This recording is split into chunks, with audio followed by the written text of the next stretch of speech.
যি হ'বলৈ গৈ আছে এতিয়া অশান্তিত মানুহে শুব নোৱাৰে প্ৰতিটো নিশা পুলিচে আহে পুলিচ আহি পেলাই কয় তোমালোকে কিয় বোলে এইটো গভৰ্ণমেণ্টৰ মাটি তোমালোকে কিয় নিদিয়া তো পুলিচ কোন হয় আমি জানো যে আদানী গ্ৰুপ মানে জব ক্ৰিয়েট কৰা অনুষ্ঠান বা ইণ্ডাষ্ট্ৰি তেওঁলোক নহয় যিটো মানে অসত্য আৰু যদি সেইটোৱে হয় তেওঁ এগ্ৰিমেণ্ট কৰিছে নেকি জব এগ্ৰিমেণ্ট আছে নেকি APDCLৰ লগত বা আদানী গ্ৰুপৰ লগত আমি অলপ দেৰিকৈ হ'লেও আজি খবৰ ল'বলৈ আহিছোঁ ইয়াত আমাৰ বড়োমেন জাষ্টিছ ফ্ৰমৰ প্ৰেছিডেণ্ট আছে আৰু আমি অল্টাৰনেটিভ পাৰ্টি অফ বড়োলেণ্ডৰ পৰা খবৰ ল'বলৈ আহিছোঁ আমি গোটেই কথাবিলাক শুনি ল'লোঁ ৰাইজৰ পৰা ইয়াত গাঁওবুঢ়া আছে আমাৰ অন্য লোকসকল আছে বয়োজ্যেষ্ঠ লোকসকল তেওঁলোকৰ লগত আমি কথা পাতিছোঁ আচলতে গোটেই বস্তুটো হ'ল যোৱা ফেব্ৰুৱাৰী মাহৰ 25-26 তাৰিখে যিটো এডভান্টেজ আছাম 2.0 হৈছিলে তাৰ পিছত হোৱা ঘটনা কাৰণ তাত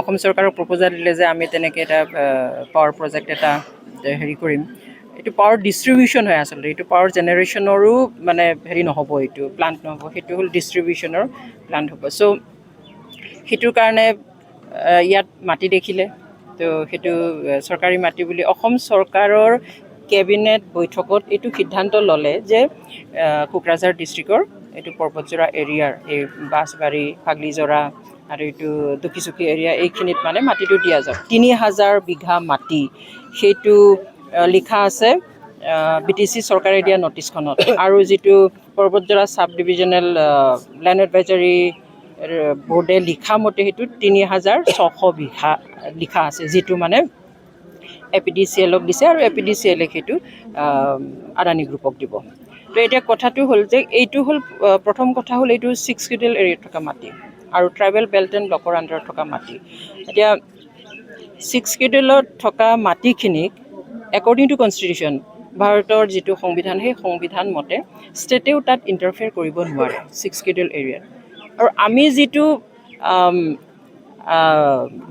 BTCৰ যিটো নটিচ দেখিছোঁ সেই নটিচখনত লিখা আছে যে অসম চৰকাৰৰ কেবিনেটৰ সিদ্ধান্তৰ ওপৰত নিৰ্ভৰ কৰিহে তেওঁলোকে নটিচটো ইছ্যু কৰিছে বা এপ্ৰুভেলটো দিছে তাৰমানে কি অসম চৰকাৰহে এলটমেণ্টটো দিছে আৰু সেইটো ছাপৰ্ট কৰিছে বা এপ্ৰুভ কৰিছে BTC গভৰ্ণমেণ্টে যিটো হ'বই নোৱাৰে এইটো BTC গভৰ্ণমেণ্টে কিবা সিদ্ধান্ত ল'ব পাৰিলেহেঁতেন কিন্তু ল'লেও আগতে এইটো পাব্লিকৰ পৰা বা অন্য দল সংগঠনৰ পৰা প্ৰায়ৰ কনচেণ্ট এটা ল'ব লাগে ইমান ডাঙৰ যদি এটা প্ৰজেক্ট আহিব সেইটোৰ কাৰণে ইয়াৰ পজিটিভ নিগেটিভ কি ইম্পেক্ট হ'ব সেইটোৰ বিষয়ে লোকেল মানুহক লৈ পেলাই বিভিন্ন দল সংগঠন সকলোকে লৈ পেলাই আচলতে এটা প্ৰায়ৰ কনচেণ্ট এটা ল'ব লাগিছিল আৰু কি ৰাষ্ট্ৰসংঘটো এইটো আমাৰ ইণ্ডিজিনিয়াছ ট্ৰাইবেল লোকসকলৰ কাৰণে যিটো অধিকাৰ ঘোষণা কৰা আছে তাতো আছে যে ইভেন চৰকাৰেও যদি কিবা এটা কৰিব খোজে যে ইণ্ডিজিনিয়াছ লোকসকল থকা বা ট্ৰাইবেল লোকসকল থকা এৰিয়াত তাত মানে কনচেণ্ট নোলোৱাকৈ মানুহৰ প্ৰায়ৰ কনচেণ্ট নোহোৱাকৈ তাত কাম কৰিব নোৱাৰে আৰু এইটোতো ডাঙৰ কথা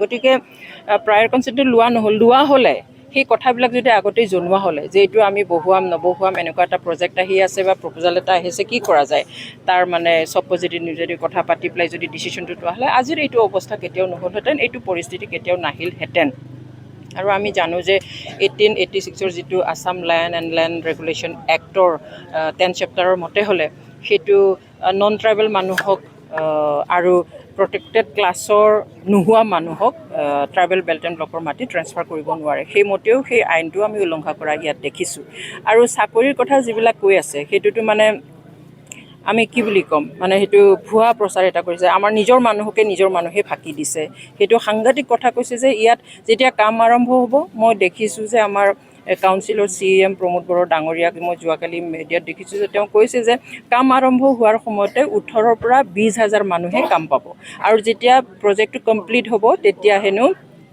8,000 পৰা 10,000 মানুহে পাৰ্মানেণ্ট জব পাব যিটো মানে অসত্য আৰু যদি সেইটোৱে হয় তেওঁ এগ্ৰিমেণ্ট কৰিছে নেকি জব এগ্ৰিমেণ্ট আছে নেকি APDCLৰ লগত বা আদানী গ্ৰুপৰ লগত সেই যদি জব এগ্ৰিমেণ্ট কিবা এটা আছে যে 10,000ৰ পৰা মানে 10,000 মানুহে চাকৰি পাব সেইটো আমাক দেখুৱাব লাগে ৰাইজক দেখুৱাব লাগে আৰু যদি বোলে কাম আৰম্ভ হওঁতেই বোলে 18,000 পৰা 20,000 কাম পাব সেইটোও দেখুৱাব লাগে যদি এগ্ৰিমেণ্ট আছে আৰু এনেকৈতো মানুহক ফাঁকি দিলেতো নহ'ব এনেই নিজৰ মানুহক এনেই মানে হেৰিটো ওপৰৰ মানুহখিনিক ৰাজ্য চৰকাৰক বা আদানী গ্ৰুপক কোনোবা ইণ্ডাষ্ট্ৰিয়েলিষ্টক সন্তুষ্ট কৰিবৰ কাৰণে এনেকৈ আমাৰ মানুহক ফাঁকি দিলেতো নহ'ব। আমি জানো যে পাব্লিক ডমেইন এটাত আপোনালোকে চালেই দেখিব, পাব্লিক ডমেইন আজিকালিতো গুগল আছে, যে আদানী গ্ৰুপৰ গোটেই ভাৰতবৰ্ষত 9টা এনেকুৱা প্ৰজেক্ট আছে, কাম চলি আছে, এনেকুৱা প্লাণ্ট আছে। তাৰ এই গোটেই 9টাত একেলগে এতিয়ালৈকে চাকৰি কৰি থকা, জব কৰি থকা মানুহৰ সংখ্যা 3,315জন মাত্ৰ। ইয়াত আকৌ এটাতেই 8ৰ পৰা 10,000 চাকৰি পাব বুলি কৈছে। সেইটো কেনেকৈ সম্ভৱ? আৰু আমি জানো যে আদানী গ্ৰুপ মানে জব ক্ৰিয়েট কৰা অনুষ্ঠান বা ইণ্ডাষ্ট্ৰি তেওঁলোক নহয়, তেওঁলোকে জব ক্ৰিয়েট কৰাই নহয়। গতিকে আৰু এইটো হাইলি ট্ৰেইনড ইঞ্জিনিয়াৰ বা টেকনিচিয়ানবিলাকে কাম কৰিব, তেওঁলোকে পাৰ্মানেণ্টলি কাম কৰিব। ডাইৰেক্টলি এফেক্ট হোৱা মানুহ হয়তো একেবাৰে ল' স্কিলৰ 2-এটা পাব পাৰে, সেইটো বেলেগ কথা। কিন্তু 10-12 হাজাৰে পাব, বা একেবাৰে বাহিৰৰ বেংগালুৰুত চেন্নাইত কাম কৰি থকা মানুহো আহি পেলাই কাম কৰিব পাব, সেইবিলাক সপোনটো আমাৰ মানুহক দেখুৱাব নালাগে। আৰু যদি তোমাৰ মানে দিবলৈয়ে ইচ্ছা, তেনেহ'লে ভালকৈ কথা পাতক। এতিয়া তামোল গছ এজোপাৰ কাৰণে যদি কাৰোবাৰ গৈছে বাৰীত, তেনেহ'লে 600 টকা দিম বুলি কৈছে। তাৰপিছত এজোপা চাহ গছৰ কাৰণে 2,000, এজোপা ৰবাৰ গছৰ কাৰণে 1,500 টকা দিম বুলি কৈছে। এইটো ওৱান টাইম পইচা দি পেলাই কি কৰিব? আৰু মানুহৰ ঘৰটো ৰাখিব, বাৰীৰ পৰা মানে হেৰি হ'ব, তাৰমানে সেইটো তাৰমানে তাত প্লাণ্টৰ কাৰণে সেইটো ইউজ কৰা হ'ব, প্ৰজেক্টৰ কাৰণে মাটি। কিন্তু মানুহেতো খালি ঘৰটো লৈ থাকিব নোৱাৰে, খেতিৰ বাৰী বাগান লাগিব, পথাৰ লাগিব। আৰু এটা কথাটো হৈছে কি, এতিয়া এইবিলাক প্ৰজেক্ট যেতিয়া থিয় কৰায়, তেতিয়া ইয়াৰ আশে পাশে কিমান ওচৰলৈকে মানুহ থাকিব পাৰে? আমি জনাততো এনেকুৱা যদি পাৱাৰ প্লান্টেশ্যন প্ৰজেক্ট বনায়, তেতিয়াহ'লে অন্ততঃ 10 কিলোমিটাৰলৈকে কোনো জীৱ জন্তু বা মানুহ থকাটো উচিত নহয়। কিন্তু এতিয়া সেইবিলাক ষ্টাডি কৰিছেনে নাই? কাৰণ এইটো হঠাতে মানে এডভান্টেজ আছামৰ আউটকাম হয়। গতিকে সেইবিলাক ষ্টাডি নকৰাকৈ ফেব্ৰুৱাৰী শেষত সেইটো হ'ল, তাৰপিছতে এপ্ৰিলতে ইয়াত দলে বলে আহি পেলাই জাগা চাবলৈ আহিলে, মানুহে একোৱে গমেই নাপালে। সিদিনা আহি কৈছে যে যিহেতু আমি উন্নয়ন কৰিব বিচাৰিছোঁ, কিন্তু একাংশ ৰাজনৈতিক নেতা আহি আচলতে এইটো ৰাজনৈতিক মুনাফাৰ কাৰণে তেওঁলোকে এইবোৰ নাটক কৰি আছে বুলি কিন্তু আখ্যা দিছে।